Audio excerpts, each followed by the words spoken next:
నమస్తే. ఇన్నాళ్ళు నన్ను సపోర్ట్ చేస్తూ, ఎంకరేజ్ చేస్తూ మీ ప్రేమని నాకు అందిస్తున్న ప్రతి ఒక్కరికి కృతజ్ఞతలు. అలాగే ఈ వీడియో కూడా ఖచ్చితంగా మీకు ఉపయోగపడుతుంది. లైక్, షేర్ అండ్ సబ్స్క్రైబ్ చేసి మీ సపోర్ట్‌ని నాకు అందించండి. అలాగే ఈ వీడియో పట్ల మీకున్న అభిప్రాయాన్ని కామెంట్ సెక్షన్‌లో కామెంట్ చేసి తెలియజేయండి. ఇప్పుడు వీడియోని చూద్దాం. నమస్తే, వెల్కమ్ టు అవర్ ఛానల్. నేను పద్మిని. ప్రస్తుతం మనతో పాటు ప్రముఖ ఆధ్యాత్మికవేత్త, ప్రముఖ జ్యోతిష పండితులు కేఎస్ఆర్ గారు మనతో పాటు ఉన్నారు. మాట్లాడదాం. సార్ నమస్తే సార్. ఎలా ఉన్నారు సార్? బాగున్నాను సార్, కొంతమంది మాట్లాడేటటువంటి మాటలకి ఎట్లాంటి ఒక బేస్ ఉండదు అని అనుకోవచ్చు. అంటే ఇప్పుడు మనం రకరకాల రెమెడీస్ మీరు కూడా రకరకాల స్విచ్ వర్డ్స్ కానీ రకరకాల రెమెడీస్ చెప్పటం, ఈ సకల చరాచర సృష్టిలో ఉన్నది భగవంతుడే. మీరు ఏ పేరుతో అయినా పిలవండి, ఆయన పలుకుతాడు. ఎందుకంటే ఆయనకు ఆ శక్తి ఉంది కదా. లేదు దీంతోటే పిలవాలి అని అంటే కాదు, ఏ పేరుతో పిలిచినా పలుకుతాడు. మనం ఎట్లాంటి రెమెడీ చేసినా అది మనకి ఒకవేళ ధర్మబద్ధం అయితే ఖచ్చితంగా స్వామి తీరుస్తాడు. అది నంబర్స్ హెల్ప్ తీసుకుంటారా, మేనిఫెస్టేషన్ హెల్ప్ తీసుకుంటారా, అస్ట్రాలజీ హెల్ప్ తీసుకుంటారా, పద్ధతి ఏదైనా అవ్వచ్చు. అయితే వీటికి ఎట్లాంటి శాస్త్ర సమ్మతం కావివి అని మాట్లాడే వాళ్ళే రకరకాల మాటలు మనం వింటూ ఉంటాం. మొన్న ఈ మధ్య కంటపడింది ఏంటి అంటే, పీఠాధిపతులు ఎవరైతే ఉన్నారో, ఇప్పుడు జగద్గురువులు ఆది శంకరాచార్యుల పరంపరలో వచ్చేటటువంటి పీఠాధిపతులు, కొంతమందికి చాలా నడిచే కామాక్షిగా పేరొందినటువంటి చంద్రశేఖరేంద్ర సరస్వతి స్వామి వారు పెరియవర్గా మనందరికీ తెలుసు. నడిచే దేవుడు కామాక్షిదేవి, సాక్షాత్తు కామాక్షి అని అంటుంటారు. అయితే అట్లాంటి పీఠాధిపతుల్ని దేవుళ్ళని చేయటం, వాళ్ళు చేసినటువంటి లీలల్ని చదువుకోవటం, లేకపోతే వాళ్ళు ఏదో మనకి హెల్ప్ చేసేస్తారు అనుకోవటం కరెక్ట్ కాదు. వాళ్ళు చనిపోయారు, వాళ్ళ లీలలు చదవాల్సిన అవసరం లేదు. ఇట్లా రకరకాల మాటల్ని ఎలా అర్థం చేసుకోవచ్చు అండి? అది ఏమంటామంటే అసంబద్ధ ప్రాలాపనల కింద చెప్పాల్సి ఉంటుంది. ఎందుకంటే అది అయితే ఖచ్చితంగా రైట్ కాదు. అంటే ఈవెన్ ఇప్పుడు ఏమంటాం, మన పితృదేవుడే మరణించాడు అంటే మన తల్లిదండ్రులు ఎవరో మరణించినప్పుడు తద్దినాలు పెట్టకుండా ఉండము, వాళ్ళు పూజించకుండా ఉండము. సో అలాంటిది మామూలు సాధారణ మనుషులకే మన యొక్క విధి విధానాలని మనం వాళ్ళ పట్ల కృతజ్ఞతగా చేయటం అనేది ఉంటుంది. కృష్ణ పరమాత్మ మనిషిలానే వచ్చాడు, చనిపోలేదా? అదే కదా, కూడా ఇప్పుడు చావు లేని మనిషి ఉండదు. ఈవిడ కోసం మనం మహిమలు చూపించాలి కదా అని మరి ఎన్ని వందల సంవత్సరాలైనా ఉండాలి అంటే కనుక బతికిన వాళ్ళనే పూజించాలి అంటే కనుక అది శాస్త్ర సమ్మతం కాదు. అంటే ఏమంటారు, చివరికి వీళ్ళు ఎంత పెద్ద తపస్సు చేసి వాళ్ళు పిచ్చి వరాలు ఇచ్చినా లాస్ట్ లో అదే కండిషన్ పెడతారు, చావు మాత్రం కుదరదు. ఇష్టం నువ్వు ఆ చావుని ఎన్ని వంకర్లుగా అయినా తెప్పించుకో, చావు రావడం తథ్యం. సో అలాంటప్పుడు ఇక్కడ చావు అనేది ఎవరికి ఉంది? నా శరీరానికి ఉంది, నా ఆత్మకు లేదని మీరే చెప్తున్నారు కదా. అన్ని గ్రంథాల్లో చెప్పిన మాట అదే కదా. సో ఆత్మ ఎప్పుడు బతికే ఉంటుంది కదా. అలాంటప్పుడు ఈయన లేకపోవటం ఏంటి? తర్వాత రెండోది ఏంటంటే, చాలా మందికి అర్థం కానిది ఏంటంటే, ఎవరైతే ఈ శక్తి సంపన్నులు ఉన్నారో వాళ్ళు మనుషులుగా ఇక్కడ పుట్టి ఉండొచ్చు, కానీ వాళ్ళు అక్కడ దేవుడి దగ్గర దూతలుగా ఉండొచ్చు. సో మనం చాలాసార్లు తెలుసుకున్నాము, ఇదేమంటాము మరి శ్రీమన్నారాయణ యొక్క కత్తే కరవాలమే అన్నమయ్యగా పుట్టాడు. తర్వాత ఇదే కాదు, మనకి సుదర్శనుడు కూడా రకరకాల అవతారాలు దాల్చాల్సి వచ్చింది. అలా తర్వాత రెండోది ఏంటంటే, ఎవరైతే మనం అంటాం కదా మోక్షం ఉండదు, సరాసరి వైకుంఠం అంటే శివభక్తులు అయితే కైలాసానికి వెళ్తారు అనుకోండి, విష్ణు భక్తులు అయితే వైకుంఠానికి వెళ్తారండి. ఇలాంటివి ఏదో ఒకటి మనం తెలుసుకునే ఉన్నాం కదా. ఆ తెలుసుకున్నప్పుడు ఏంటంటే, ఇక్కడ శివుడు దగ్గరే ఎల్లకాలం వీడేం పడి ఉంటారు.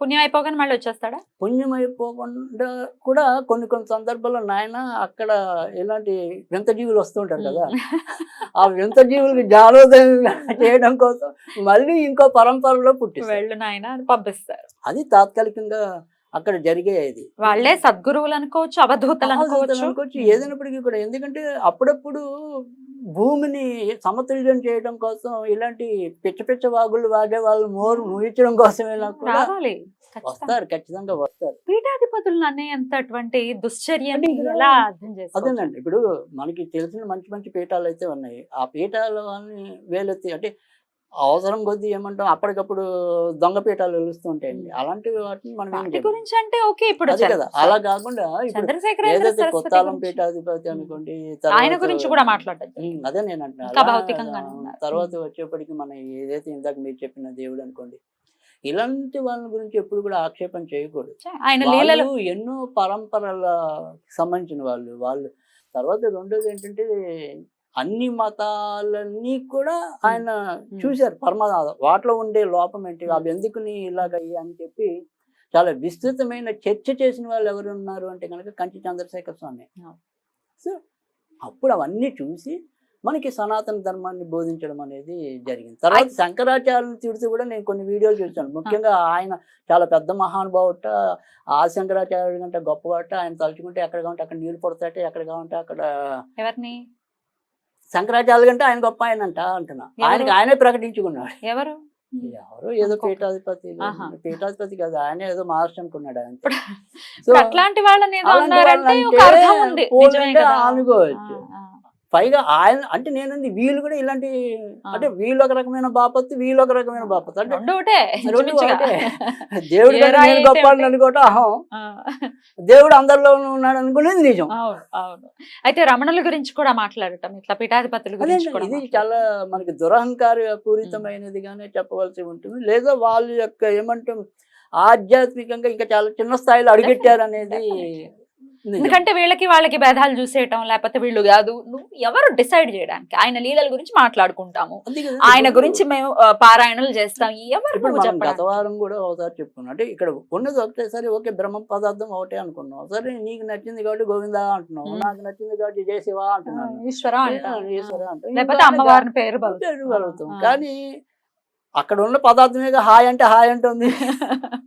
సో అవే నా పిలుపు కాదని తప్పుకోవట్లేదు కదా. అందరూ ఎవరు ఏ మార్గంలో పూజించినా సేవలు అందుకునేది అయితే ఒకటే అనేది. సరే ఒకటి కాదు, కొన్ని వందలు ఉన్నాయి. నష్టం ఏంటి?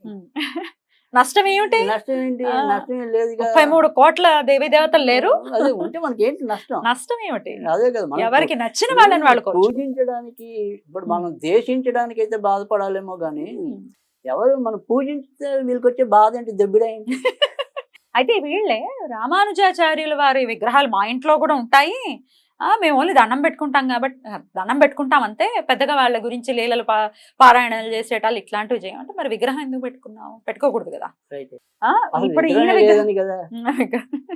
లేదా, ముందు నిగ్రహం ఉండాలి, తర్వాత విగ్రహం.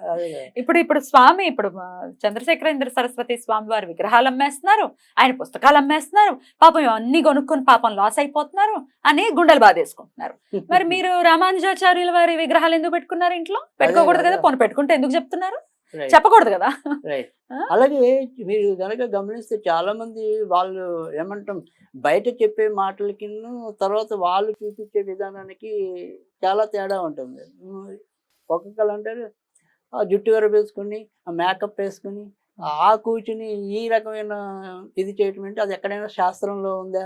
ఇలా రకరకాలైన వ్యాఖ్యానాలు చేయటం అనేది యూట్యూబ్ లోకి వచ్చి మాట్లాడటం శాస్త్రంలో ఉందా? మరి అదే అలా కాదు అసలు. సరే మనం వేసుకునే పంజాబీ డ్రెస్ శాస్త్రంలో ఉందా? సీతాదేవి నారసీయలే కదా కట్టెలు లేదు కదా. బీట్రూట్ తో చేసుకునే లిప్స్టిక్లు శాస్త్రంలో ఉన్నాయా? లేవు. సో ఏదైనా కూడా మనకి శాస్త్రంలో కొన్ని లేనివి ఒక్కోసారి వచ్చి చేరుతాయి.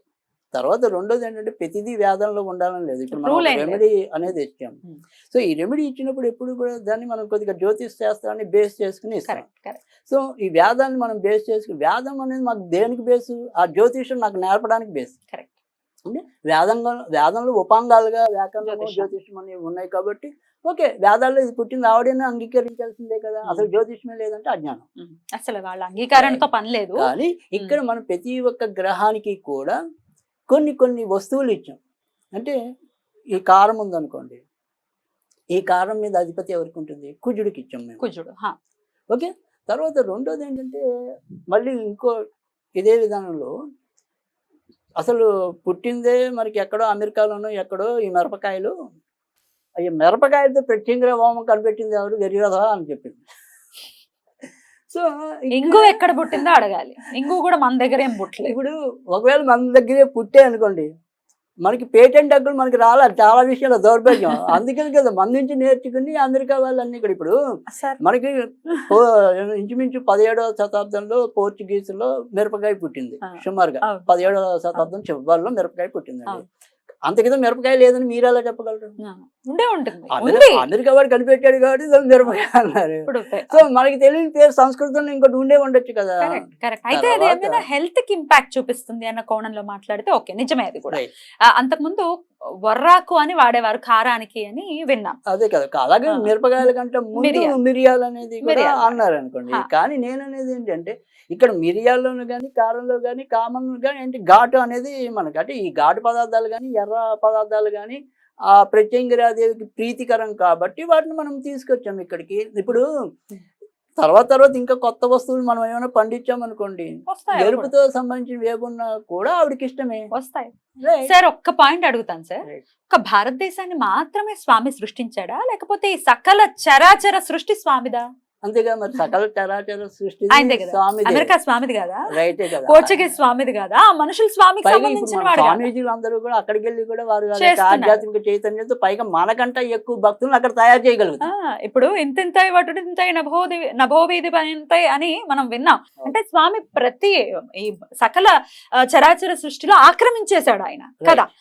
ఆయనకి చెందందంటూ ఏముంటుంది? ఇది అక్కడ పుట్టింది కాబట్టి మనం చేయకూడదు, ఇది ఇక్కడ పుట్టింది కాబట్టి మనం చేయకూడదు. అసలు అదే కదా, పైగా మిరపకాయలు లేవంట. మిరపకాయలు ఏంటి మరి, వీళ్ళందరూ పెద్ద పెద్ద పీఠాధిపతులు అందరూ కూడా మిరపకాయలతోనే చేస్తారు. పైగా నేను అక్కడ దగ్గరుండి ఆ హోమాల్లో కూడా, అంటే నేను పాల్గొపోయినా చూశాను స్పష్టంగా. ఎందుకంటే చివరికి మేము పెట్టిన నివేదన ఏదైతే ఉంటుందో మరి అది ఎర్ర వస్తువు జాంగ్రీ పెడతారు.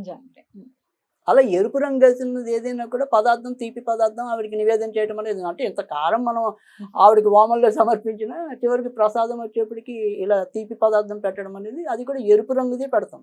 ఎందుకంటే ఆ ఎరుపు రంగు అనేది ఆవిడకి ఇష్టం. అందుకే మనం మీకు చెప్పాను, అక్కడ ఆవిడ తత్వాన్ని చూడాలి కానీ మనం ఉపాసన కాదు అని చెప్పి. ఇట్లా రకరకాల మాటలకి ఏది ఇష్టమో అది పెట్టాలి కదా.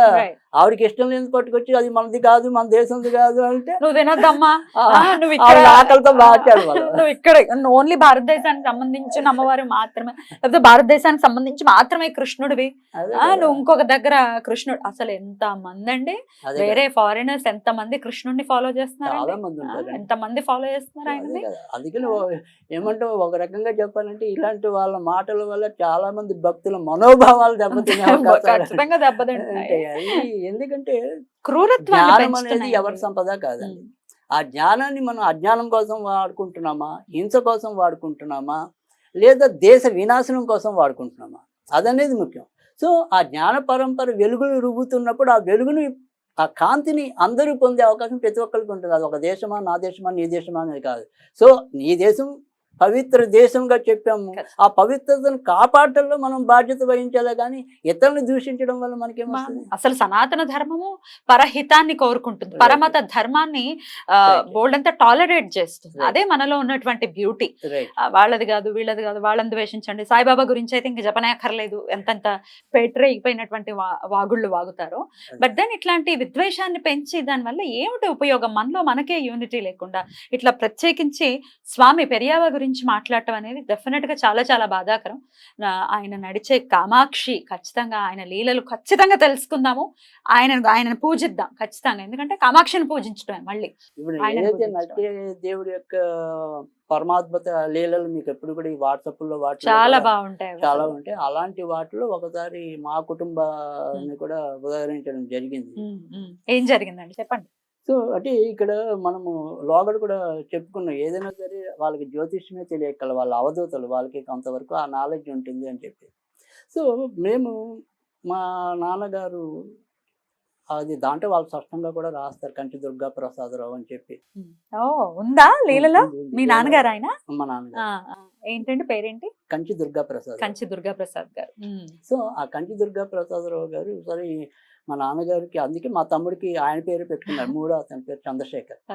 చంద్రశేఖరేంద్ర సరస్వతి స్వామి వారి పేరు పెట్టారు. ఆయన పేరు మా తమ్ముడికి పెట్టుకున్నారు మా నాన్నగారు ప్రేమగా. అయితే అప్పుడు ఏంటంటే మా నాన్నగారు త్వరలో ఈ ఆర్థిక పరమైన చాలా ఇబ్బందుల్లో, సుడిగుండాల్లో ఇరుక్కుంటారని చెప్పి ముందే గమనించి మా నాన్నగారు ఆయన వెళ్ళి కలిసి, ఇగో ఇలా రోజు రోజుకి ఈ రకంగా కొంత నేను ఇబ్బంది పడుతున్నాను. భౌతికంగా కలిసారా? కలిస్తే అప్పుడు ఆయన ఒక పొట్లం ఇచ్చారు మా నాన్నగారికి, విభూతి పొట్లం అనుకుంటా. పొట్లం కట్టి, నాయన దుర్గా దుర్గా ప్రసాద్ అయితే ప్రేమగా దుర్గడు అని పిలిచారు. సో దుర్గడు అని పిలిచి ఇగో ఈ పొట్లం జాగ్రత్తగా తీసుకెళ్ళు అంటే మా నాన్నగారు రైల్లో అది పోగొట్టుకున్నారు ప్రయాణంలో. సో అప్పటి నుంచి మేము చాలా అవస్థలు పడ్డాము అని చెప్పి అందుకని ఆయన నొక్కి ఒక్క నుంచి చెప్పారు, నువ్వు ఇలా జాగ్రత్త. పోగొట్టుకుంటావురా, దాని మీద నీ దృష్టి పెట్టు అని. సో అది స్పష్టంగా ఆ లీలల్లో వివరించడం అనేది కూడా ఉంది. సో అందుకని ఏంటంటే వాళ్ళకి తెలియదు ఏముంటుంది అసలు, నేను పోగొట్టుకుంటాను కాబట్టి ముందే నీ అజ్ఞానం జాగ్రత్తరా నాయన అని చెప్పారు. ఇప్పుడు మనం కూడా చేసే పని అదే. ఇలాంటి ఇప్పుడు ఈ జ్యోతిష్యులు ఇలాంటి టైంలో ఇలాంటి సమస్యలు రావచ్చు కాబట్టి నువ్వు జాగ్రత్తగా ఉండు అని మనం చెప్తాం. అంతే తప్ప మనం ఏది ఒక మూఢనమ్మకాన్ని పెంచి పోషించడం కాదు. Definitely not. మూఢంగా తయారేది నువ్వు నీ మాటలు. నీ మాట. అంతేగాని ఇది ఎప్పుడు కూడా మన యొక్క ఏమంటాం సుఖాలకి ఇవ్వడం కోసం ఎంతో కొంత మనం సరిదిద్దడం కోసమే ఇలాంటివన్నీ వచ్చాయి తప్ప ఈ సంస్కృతిని మనం కాపాడాలి. ఇలాంటి కొంతమంది ఏమంటాం అజ్ఞానుల వల్ల కానీ అహంభావుల వల్ల కానీ విద్వేషం పెరుగుతుందండి. సమాజానికి జరిగిన మేలు ఉండదు. డెఫినెట్ గా ఆలోచించాలి, వినేవాళ్ళు కూడా ఆలోచించాలి. ఇప్పుడు ఎన్ని వీడియోలు మనం చేస్తున్నా ఎవరికొకరికి ఉపయోగపడాలి. తప్పకుండా ఎందుకు ఇప్పుడు మనం ఈ కంచి చంద్రశేఖర్ గురించి మాట్లాడుకున్నాము. తర్వాత భాగంలో తప్పకుండా ఈ సాయిబాబా దేవాలయాలు ఉండొచ్చా ఉండకూడదా ఇలాంటి వాటి మీద కూడా తప్పకుండా ఒక చర్చ అనేది చేద్దాం. అంటే ఎప్పుడు కూడా మనం కొంతవరకు ఏమంటే పాజిటివ్ వేలోనే మన చర్చను సాగించడానికి శతవిధాలా మనం ప్రయత్నించడం అనేది ఉంటుంది. అంతేగాని మనకి పలానా వాళ్ళు శత్రువు అని కాదు, పలానా వాళ్ళ మిత్రులు కాదు. మనకి ఏది చూసామో, ఏది అనుభవించామో, ఏది ప్రత్యక్షంగా ఆ యొక్క మహిమల్ని ఆస్వాదించాము, అలాంటివే మనం అందరికీ పంచుకునే ప్రయత్నం చేస్తున్నాం తప్ప లేదో మభ్య పెట్టడానికో లేదో మీకు ఇది నచ్చుతుందని ఇలాగాని మాట్లాడాలనేది నా ఉద్దేశం కాదు. Definitely not. లేదు, ఏది తెలుసుకున్నాను నిజంగా నాకు ఏది అనుభవం ఉందో అదే మీకు చెప్పే ప్రయత్నం చేస్తున్నాను. Beautiful sir. నిర్మోహమాటంగా నిరభ్యంతరంగా మాట్లాడినటువంటి తీరు ఖచ్చితంగా హర్షణీయం. ఎందుకంటే అదే తెలుసుకోవాల్సిన అవసరం. ఏదో చెప్పేశారు పాపం అమాయకులు, ఓహో ఇదే నిజంగా బోసు పెరియవారిని దండం పెట్టుకోకూడదు. ఇప్పుడు నిజంగానే ఇక్కడ మన పద్మారావు నగర్ లో ఉన్నటువంటి స్కందగిరిలో స్వామి నిజంగా ఉన్నారా, అక్కడ కూర్చుని ఉన్నారా అని అనిపిస్తుంది. ఒక్కసారి దాన్ని ఆయన కరుణ, ఆయన చూపుల్లో ఉండేటటువంటి కరుణ వర్ణటువంటి ఒక విషయం. ఖచ్చితంగా స్వామి ఆరాధన ప్రత్యేకించి చేయాల్సిన పరిస్థితి ఉంది, చేద్దాం. రైట్ అండి, thank you so very much అండి. నమస్తే.